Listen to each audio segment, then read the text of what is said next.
बच्चों, इस वीडियो में आप लोग को टॉप 70 प्रश्न होम साइंस से मिलने वाला है। तो इसको आप लोग को अच्छी तरह से देख लेना है, याद कर लेना है, क्योंकि ये सवाल जो है आप लोग के लिए इम्पोर्टेंट है। तो शुरू है आज का वीडियो।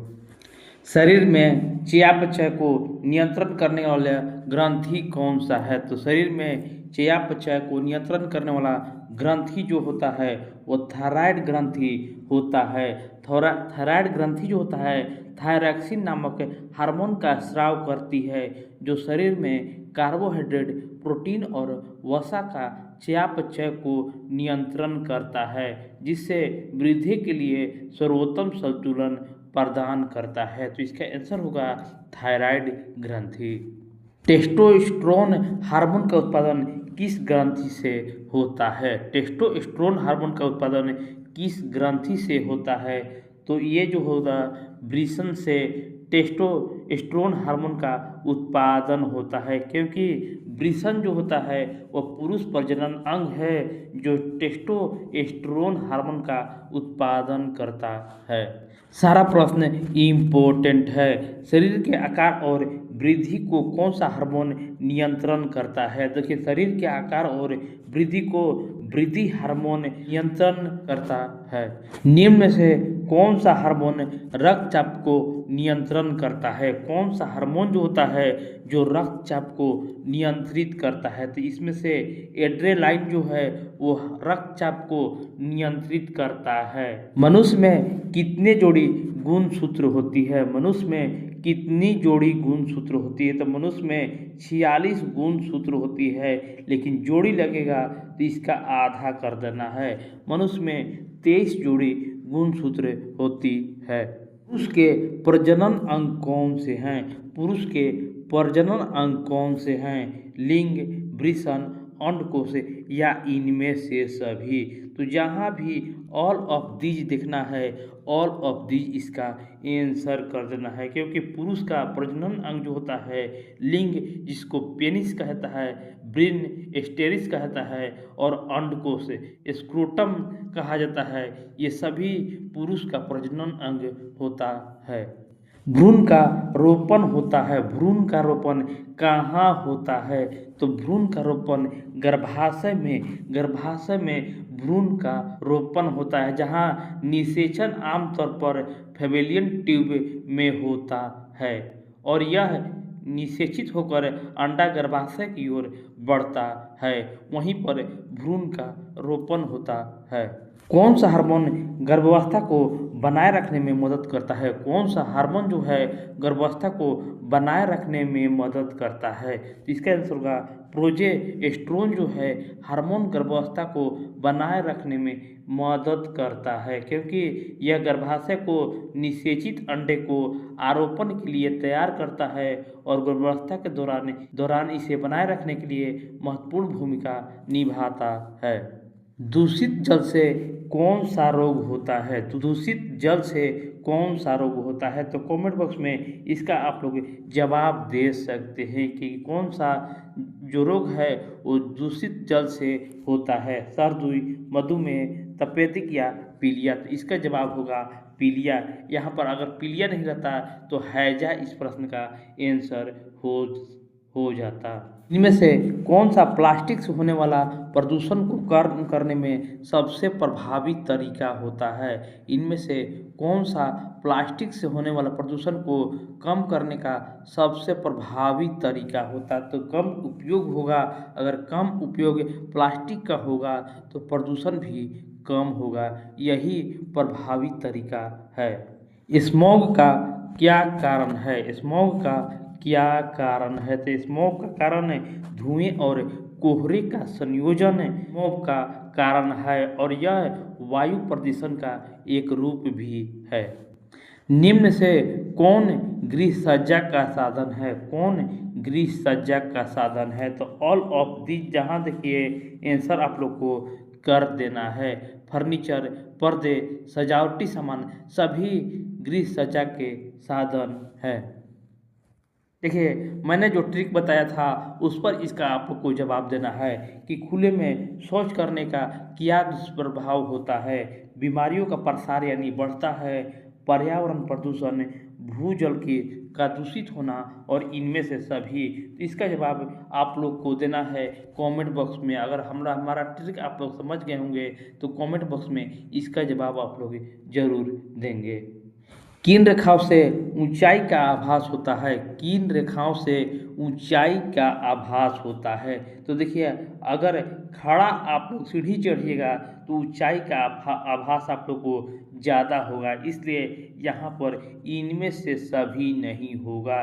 समतल रेखा पर चलिएगा तो आपको ऊंचाई का आभास नहीं होता है, लेकिन खड़ी अगर सीढ़ी पर चढ़िएगा तो ऊंचाई का आभास आप लोग को नज़र आता है, इसलिए यह इसका आंसर होगा खड़ी रेखा। एक छोटे से कमरा बड़ा दिखाने के लिए किस प्रकार के रंगों का प्रयोग करना चाहिए? एक छोटे कमरा को बड़ा दिखाने के लिए किस प्रकार के रंगों का प्रयोग किया जाना चाहिए? तो हल्के और तटस्थ रंग एक छोटा कमरा को बड़ा दिखाने के लिए प्रयोग किया जाता है।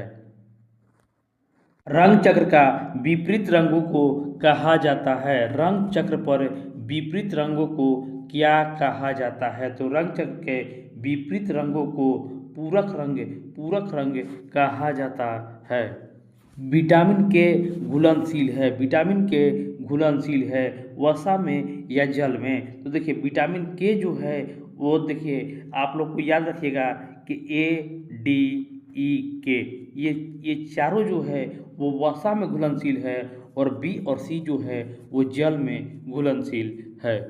शरीर में प्रोटीन का मुख्य कार्य क्या होता है?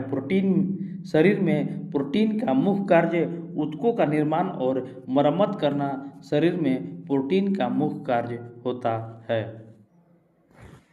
उचित पोषण के लिए हमें अपना आहार में क्या शामिल करना चाहिए? उचित पोषण के लिए हमें अपने आहार में क्या शामिल करना चाहिए? तो सभी खाद्य पदार्थ समूहों वाला एक संतुलित आहार हमें अपने आहार में उचित पोषण के लिए शामिल करना चाहिए। तो जो लोग अभी तक इस चैनल को शेयर नहीं किए हैं, लाइक नहीं किए हैं और चैनल को सब्सक्राइब नहीं किए हैं तो इसको आप लोग को जरूर कर लेना है। नेक्स्ट क्वेश्चन है, शरीर में आयरन की कमी से कौन बीमारी होती है? शरीर में आयरन की कमी से कौन सी बीमारी होती है? तो इसका जवाब आप लोग कमेंट बॉक्स में आप लोग जरूर दीजिए कि आयरन की कमी से कौन सी बीमारी होती है। निम्न में से किस खाद्य पदार्थ की FPO मार्क की आवश्यकता नहीं होता है? FPO मार्का की आवश्यकता किस खाद्य पदार्थ की नहीं होती है? तो बिस्कुट की FPO मार्का की आवश्यकता नहीं होती है, क्योंकि ये प्रसंस्करण जो होता है जैम, अचार, स्क्वैश और सॉस के लिए अनिवार्य किया गया है। ISI किसके द्वारा जारी किया जाता है? ISI किसके द्वारा जारी किया जाता है? तो भारतीय मानक ब्यूरो द्वारा ISI जारी किया जाता है। पाश्चुरीकरण का मुख्य उद्देश्य क्या होता है? पाश्चुरीकरण का मुख्य उद्देश्य क्या होता है? तो इसका आंसर होगा हानिकारक सूक्ष्मजीवों को मारना पाश्चुरीकरण का मुख्य उद्देश्य होता है।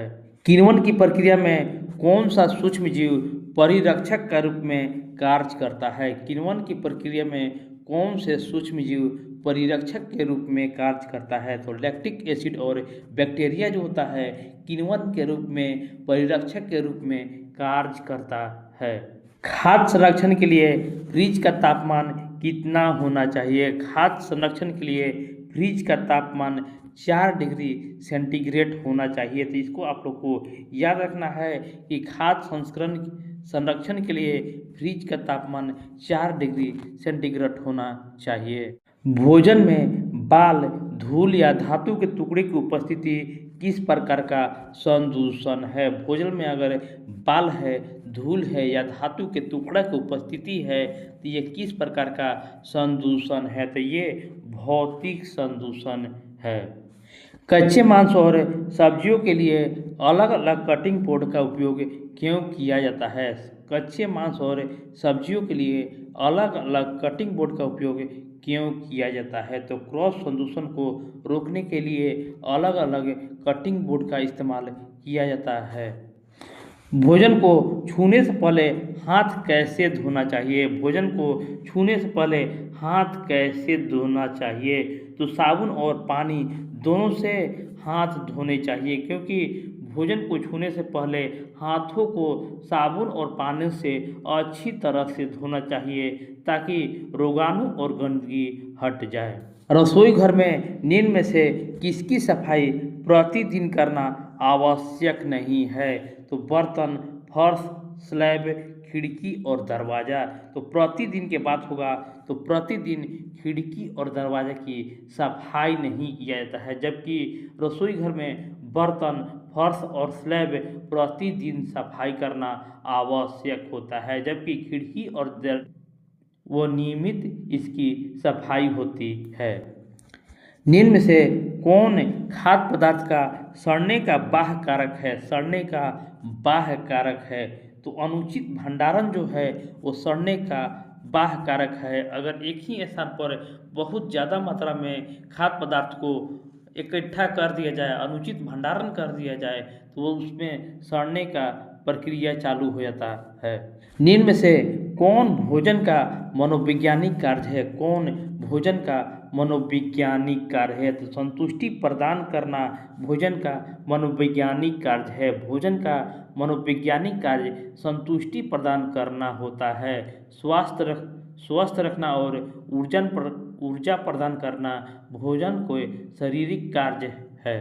निम्न में से कौन वसा प्राप्ति का स्रोत है? कौन वसा प्राप्ति के स्रोत है? तो इनमें से सभी घी, तेल, मक्खन ये सभी वसा प्राप्ति के स्रोत हैं। निम्न में से कौन कुपोषण के कारण है? कौन कुपोषण के कारण है? आहार संबंधी अज्ञानता, निर्धनता, पौष्टिक भोजन में कमी और इनमें से सभी।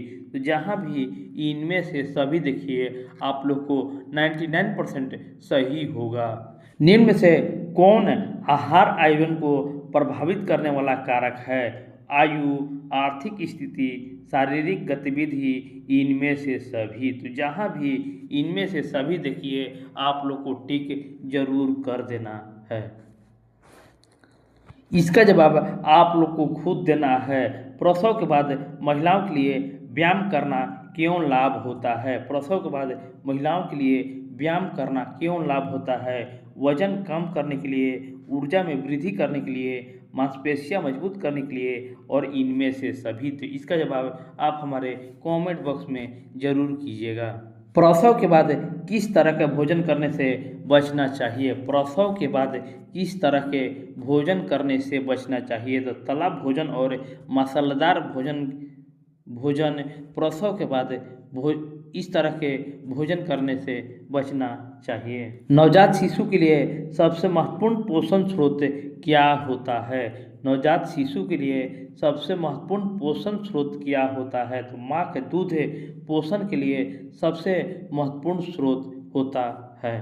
नवजात शिशु के लिए टीके जन्म के तुरंत बाद कौन से दिए जाते हैं? नवजात शिशु को कौन से टीके जन्म के तुरंत बाद दिया जाता है? तो BCG, हेपेटाइटिस, ओरल और पोलियो वैक्सीन ये चारों नवजात शिशु के जन्म के तुरंत बाद दिया जाता है। जन्म के बाद बच्चे का वजन कितना दिन तक में दोगुना हो जाता है? देखिए जन्म के बाद बच्चे का वजन जो है 4 से 6 महीने में बच्चे का वजन दोगुना हो जाता है। यदि 3 kg के है तो उसका वजन 6 kg हो जाएगा। आधार कार्ड एक कितने अंकों की विशिष्ट संख्या है जो भारतीय नागरिकों को पहचान के रूप में प्रभाव के रूप में कार्य करती है? तो आधार कार्ड जो होता है 12 अंकों की एक विशिष्ट संख्या है जो भारतीय नागरिकों को पहचान के रूप में कार्य करती है। निम्न में से कौन एक प्राकृतिक रेशा है? कौन जो है वो एक प्राकृतिक रेशा है। तो इसमें से रेशम जो है एक प्राकृतिक रेशा है। रेशम प्रोटीन फाइबर से बना हुआ है, जबकि रेयॉन, नायलॉन और पॉलिएस्टर सिंथेटिक या मानव निर्मित फाइबर हैं। एक रेडीमेड परिधान में लेबल में कानूनी रूप से किसके बारे में जानकारी दी जानी चाहिए? देखिए, रेडीमेड परिधान यानी कपड़ा के लेबल में कानूनी रूप से किसके बारे में जानकारी दी जानी चाहिए? ब्रांड का नाम देना चाहिए, देखभाल संबंधी निर्देश देना चाहिए और निर्माता या वितरक की जानकारी देना चाहिए, और या इनमें से सभी दिए जाना चाहिए। तो इनमें से सभी इस प्रश्न का आंसर होगा। निम्न में से कौन एक जंतुए तंतु है? कौन एक जंतुए तंतु है? तो इसमें से एक जंतुए तंतु ऊन है। ऊन किससे प्राप्त होता है? इसका जवाब आप हमारे कमेंट बॉक्स में जरूर दीजिएगा कि कौन सा एक जंतुए तंतु है, किससे ऊन प्राप्त होता है। निम्नलिखित में से कौन भारत में स्वास्थ्य समस्याओं का कारण है? जनसंख्या वृद्धि, प्रदूषण, संक्रामक रोग या इनमें से सभी? तो ये इसमें से भारत में स्वास्थ्य समस्याओं का कारण इनमें से सभी हैं। एटीएम का पूर्ण रूप क्या होता है? एटीएम का पूर्ण रूप ऑटोमेटेड टेलर मशीन एटीएम का पूर्ण रूप होता है। टेटनस के बचाव के लिए बच्चों को कौन सी टीका लगाया जाता है? टेटनस से बचाव के लिए बच्चों को डीपीटी का टीका, डिप्थीरिया, पिटूर्सिस और टेटनस का टीका टेटनस से बचाव के लिए लगाया जाता है। निम्नलिखित में से किस प्रकार के बैंक खाते पर खाता धारक को कोई ब्याज नहीं मिलता है? कोई ब्याज नहीं मिलता है। तो चालू खाता पर बैंक धारक को कोई ब्याज नहीं मिलता है। बचत का मतलब क्या होता है? बचत का मतलब क्या होता है? तो बचत का मतलब इनमें से सभी: आय को खर्च नहीं करना, व्यय को कम करना, खर्च के बाद बची शेष राशि बचत का मतलब होता है। निम्न में से कौन मानव संसाधन का उदाहरण है? इनमें से कौन है जो मानव संसाधन के उदाहरण है? तो जहाँ भी ऑल ऑफ दी देखिए आप लोग को टिक करना है कि धन और संपत्ति, ज्ञान और कौशल, पानी और बिजली, ये सभी मानव संसाधन के उदाहरण है। खाद्य पदार्थों में मिलावट के लिए कौन जिम्मेदार नहीं है? खाद्य पदार्थों के मिलावट के लिए कौन जिम्मेदार नहीं है? तो इसका आंसर होगा उपभोक्ता। जो सामान को खरीदता है वो मिलावट के लिए जिम्मेदार नहीं है। निम्न में से कौन परिधान का चयन को प्रभावित करता है? कौन परिधान यानी कपड़े को चयन करने के लिए प्रभावित करता है? फैशन, जलवायु और व्यवसाय, और इनमें से सभी परिधान के चयन करने में जो जैसा कमाता है वैसा कपड़ा खरीदता है, इसलिए इनमें से सभी इसका आंसर होगा। अच्छे शिष्टाचार का प्रदर्शन कैसे किया जाता है? तो शब्दों के द्वारा, व्यवहार के द्वारा और ए और बी दोनों के द्वारा अच्छे शिष्टाचार का प्रदर्शन किया जाता है। निम्न में से कौन वस्त्रों का देखभाल है? कौन वस्त्रों का देखभाल है?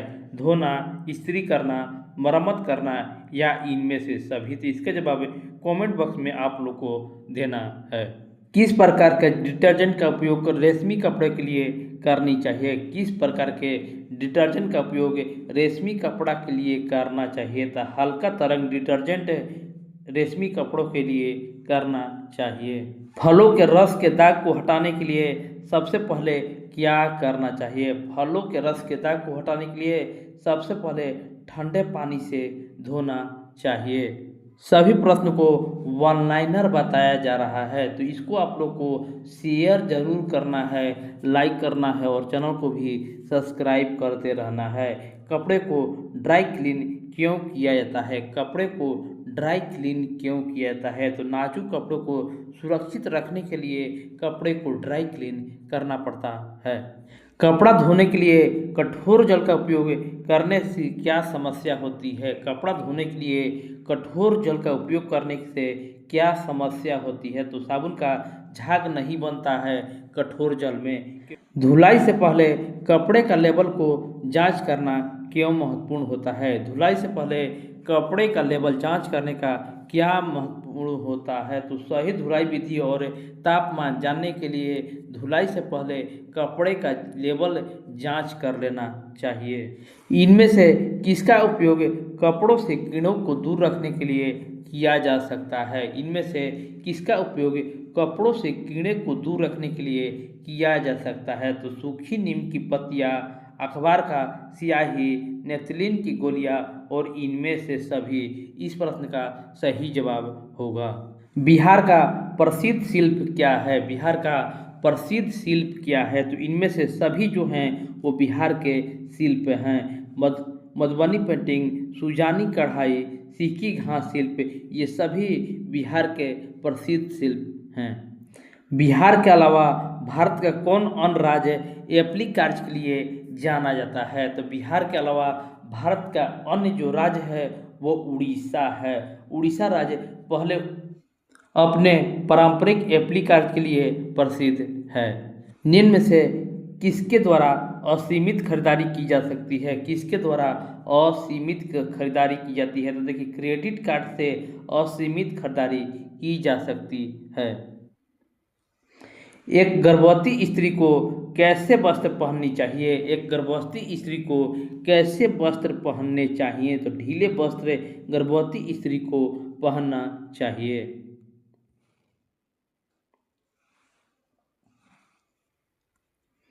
घर को सजाने और संवारने की कला को क्या कहा जाता है? घर के सजाने एवं संवारने की कला को गृह सज्जा कहा जाता है।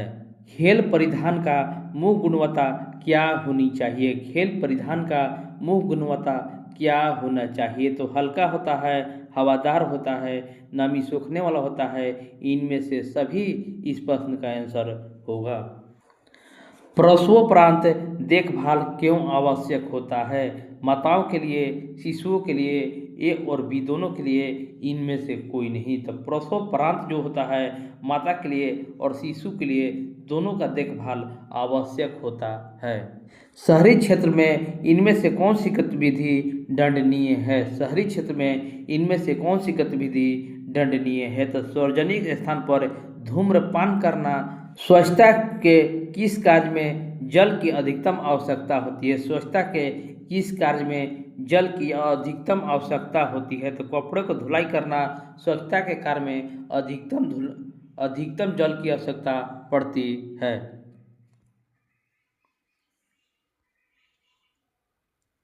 विश्व शौचालय दिवस कब मनाया जाता है? विश्व शौचालय दिवस कब मनाया जाता है? तो विश्व शौचालय दिवस हर साल 19 नवंबर को शौचालय दिवस के रूप में मनाया जाता है। और लास्ट प्रश्न आप लोग के बीच है, नियमित धुलाई से वस्त्र बने रहते हैं। नियमित धुलाई से वस्त्र बने रहते हैं। तो और अब इस प्रश्न का आंसर होगा दुर्गंध मुक्त, रोगाणु मुक्त, साफ एवं स्वच्छ। इनमें से सभी इस प्रश्न का आंसर होगा। तो इस वीडियो को आप लोग को लाइक जरूर कर देना है, शेयर भी कर देना है और सब्सक्राइब भी कर लेना है, ताकि इसी तरह मैं और आप लोग के बीच वीडियो ला सकूं। तो मिलते हैं नेक्स्ट वीडियो में। धन्यवाद।